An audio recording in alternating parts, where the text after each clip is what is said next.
में कांग्रेस अध्यक्ष सोनिया गांधी से ईडी की पूछताछ खत्म हो चुकी है। ईडी ने कांग्रेस अध्यक्ष से 11 घंटे से ज्यादा सवाल जवाब किया। सोनिया से पूछताछ के दौरान प्रियंका गांधी भी ऑफिस के बाहर मौजूद रही। ज्यादा जानकारी दे रहे हैं हमारी सहयोगी रंजीता झा।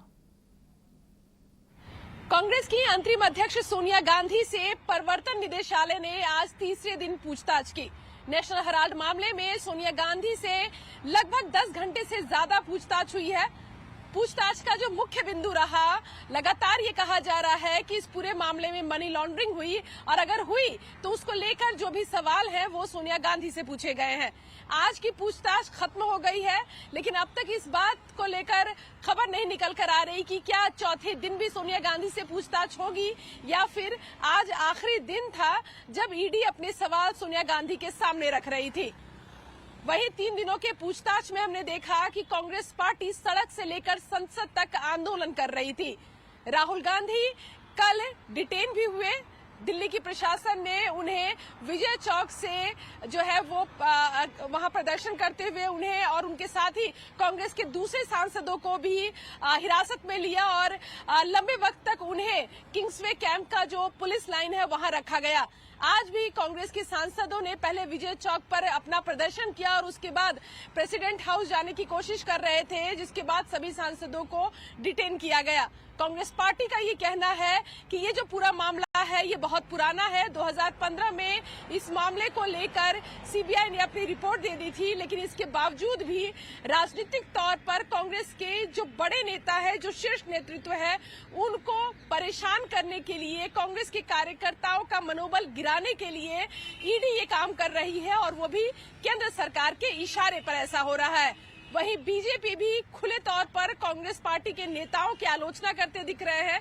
कांग्रेस पर कहीं न कहीं बयान देते हुए बीजेपी के नेताओं का ये कहना हुआ कि कांग्रेस पार्टी छुपा रही है इस मुद्दे पर कई चीजें। यही कारण है कि डर से कांग्रेस जो है वो प्रदर्शन करती दिख रही है। सोनिया से ईडी की आज की पूछताछ भले ही खत्म हो गई हो, लेकिन कांग्रेस लगातार केंद्र सरकार पर विपक्षी नेताओं को जानबूझकर परेशान करने का आरोप लगा रही है। केंद्र सरकार के इशारे पर केंद्रीय एजेंसियों के काम करने का इल्जाम लगाते हुए कांग्रेस नेताओं ने कहा कि ईडी ने नेशनल हेराल्ड केस 2016 में ही बंद कर दिया गया था, लेकिन राजनीतिक स्कोर सेटल डाउन करने के लिए इस मामले को एक बार फिर से खोला गया है।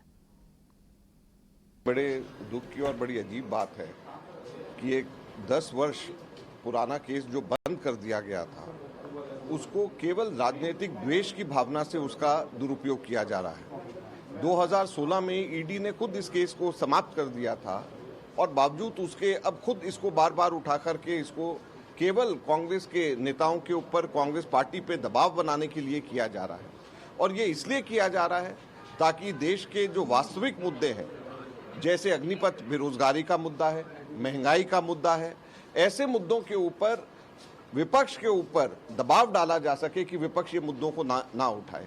हम ये कहना चाहते हैं कि विपक्ष किसी भी तरीके से डरने वाला नहीं है। भारत सरकार के एजेंसीज का जिस तरह दुरुपयोग हो रहा है उसके विरोध में सब लोग हैं। आज देश में महंगाई पर, बेरोजगारी पर सदन में चर्चा नहीं हो रही। 19 सांसदों को सस्पेंड किया गया, धरना देने के लिए मना किया जा रहा है, लोगों को अरेस्ट किया जा रहा है। तो विरोध प्रकट करने का विपक्ष के पास क्या जरिया है?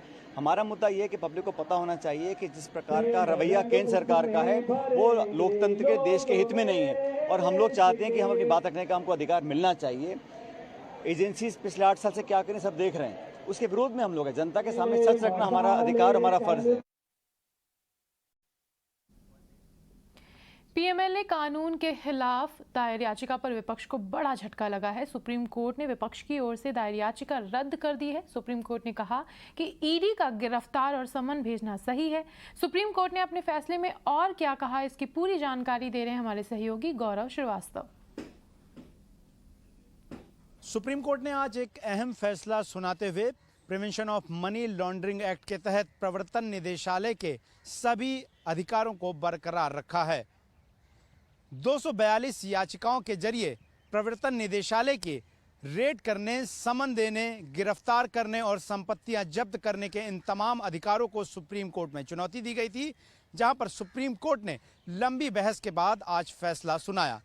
3 सदस्यीय बेंच ने फैसला सुनाते हुए कहा कि मनी लॉन्ड्रिंग न सिर्फ किसी भी देश के आर्थिक और सामाजिक ढांचे को बर्बाद करता है, बल्कि आतंकवाद को भी बढ़ावा देता है। साथ ही साथ सुप्रीम कोर्ट ने यह भी कहा कि अंतर्राष्ट्रीय संस्थाओं ने भी मनी लॉन्ड्रिंग को लेकर एक सख्त कानून बनाए जाने की जरूरत बताई है।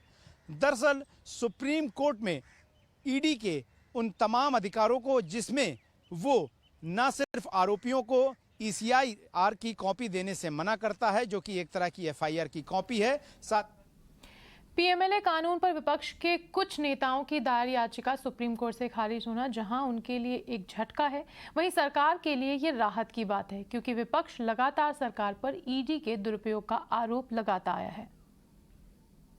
इस बात को नहीं भूलना चाहिए कि prevention of money laundering act एक बड़े स्पष्ट कारण से बना है, और वो स्पष्ट कारण है कि काला धन हो या काला धन से उत्पन्न जो लोगों के पास संपत्ति पहुंचे या उनके पास संपत्ति हो, उस पर कार्रवाई हो। कोई व्यक्ति कानून से ऊपर नहीं है। अब किसी व्यक्ति के पास, जैसे हमने देखा है मीडिया में अभी पीछे हाल ही, कई नेताओं के पास या उनके सहयोगियों के पास 20 करोड़ रुपए मिल गए, 10 करोड़ रुपए मिल गए। यदि किसी व्यक्ति के पास करोड़ों रुपए मिल जाए, उसकी संपत्ति करोड़ों रुपयों की हो, अब ऐसी संपत्ति का कारण वो नहीं समझा सकते हैं कि मुझे कहां से ये संपत्ति मिली या मुझे पैसे कहां से मिले, तो ये तो स्वाभाविक है कि बिल्कुल सामने से दिखता ही है कि इसमें काला धन होगा या ये प्रोसीड्स ऑफ क्राइम होंगी। जो फाइनेंशियल सेक्टर्स हैं उसके संबंधित PMLA में कुछ ऐसी चीजें होंगी जिसको हम समझ सकते हैं कि वो सही है, लेकिन PMLA का दुरुपयोग जो हो रहा है उसका हम सीधे सीधे खंडन करते हैं, उसको हम सीधे सीधे नकारते हैं और प्रश्न चिन्ह लगाते हैं।